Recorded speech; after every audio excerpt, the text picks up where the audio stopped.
Додека еврокомесарот Олер Вархеј денеска пред европратениците во Страсбург ја бранеше новата методологија за пристапување на земјите кандидатки, представници на влијателни европски think-tank организации со кои зборувавме овде во Брисел излегоа со внимателни изјави за тоа дали документот ќе води до одлука за почеток на преговори со Северна Македонија и со Албанија кон крајот на март. Тие немаат дилеми дека методологијата е направена за да и се овозможи пред се на Франција на достоинствен начин да се врати со позитивен однос кон процесот на проширување. Но за низината содржина велат дека е препакување на постоечките инструменти и дека не ги решава сите проблеми. Поранешниот евроамбасадор во Македонија Ерван Фуере не е сигурен дали има доволно време до март, па зборува за можно пролонгирање на одлуката за преговори во јуни. I would like to wish and hope that this is realistic, but I have my doubts because for a number of reasons. First of all, the member states will need time to absorb these various proposals and so on. The Commission will try to push very hard, I think. But then you also have internal issues. In France, you have the local elections, which will just be finished before the European Council at the end of March. So will that be enough time? It's not clear. Ideally, we should have a decision in March, but it may be pushed back to June. But whatever, there must be, for the credibility of the European Union, there must be a decision for the start of accession negotiations with both North Macedonia and Albania during the course of this year. Otherwise, the European Union, I think, can forget about the further enlargement and its commitment to enlargement, because last year it has failed to fulfill its promises made repeatedly to the Western Balkan region. Професорот на Универзитетот во Амстердам Стевен Блокман се за нијанса по-позитивен во очекувањата од Фуере, но и тој има резерви за март, пред се поради разликите кај дел од државите членки за тоа дали одлука треба да се носи за Скопје и Тирана во пакет или пак треба да се разделат. We have seen some positive signals already from especially France and French representatives, both of the government as well as previous government holders who are now in the European Parliament, welcoming basically the Commission's proposals on a revised methodology and already upping the ante as as a political decision may take shape in Paris and hopefully other capitals of EU member states ahead of the March Council. What about Netherlands? You're very familiar with the Dutch politics. You teach at the Amsterdam University.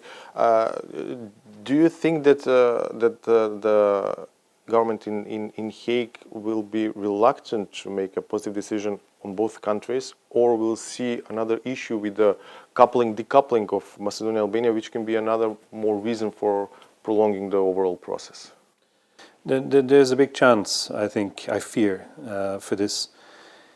There are, on this very issue, on decoupling, still juxtaposed positions in member state capitals, Berlin, Paris, The Hague, as you mentioned. And I fear that indeed a decoupling might become the very issue on which the decision still hinges in March, and which may take even a further prolongation. We've seen Angela Merkel come out very forcefully, of course, for no decoupling, and others being less sure.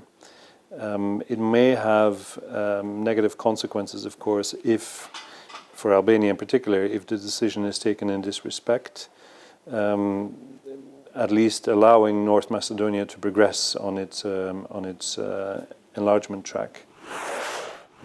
Преспанскиот договор, кој веќе е дел од предизборието во Македонија, е прашање за сериозна анализа овде во Брисел. На ситуацијата се гледа од европска перспектива, како застојот во напредувањето на Скопје во интеграциите влие и ќе влие во спроведувањето на договорот, кој беше оценет за историско постигнување. Фуере има забелешки и за односот на Бугарија, особено кон прашањето за историјата. I think certainly in this town there's a lot of worry that hold-out member states' positions for domestic reasons will deny the importance of the implementation of the Prespa agreement, will deny also the strategic relevance of the region vis-à-vis other global players.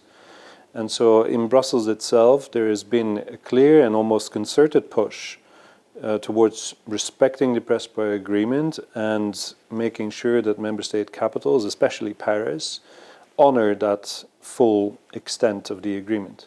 My feeling is that there is a responsibility of EU member states, like Bulgaria, like Greece, to use that responsibility in a positive way and not try to impose their own narrow nationalist approach on solving a problem. And in the case of Bulgaria with the French agreement and the Commission on History, I think it's a shame that Bulgaria is not adopting a much more European approach.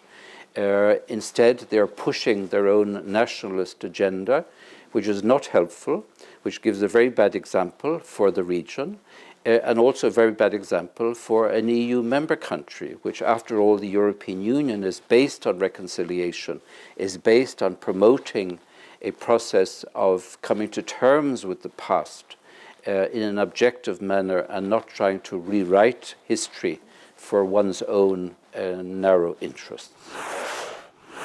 Значи, иако оценките за новата методологија се генерално позитивни, тоа не е доволна гаранција за познавачите дека во март има консензус за деблокада на Македонија и Албанија. Искуството од неколкуте претходни случаи со земјите членки ги учи да бидат предпазливи до крај. За 360 степени од Брисел, Владимир Мирчевски.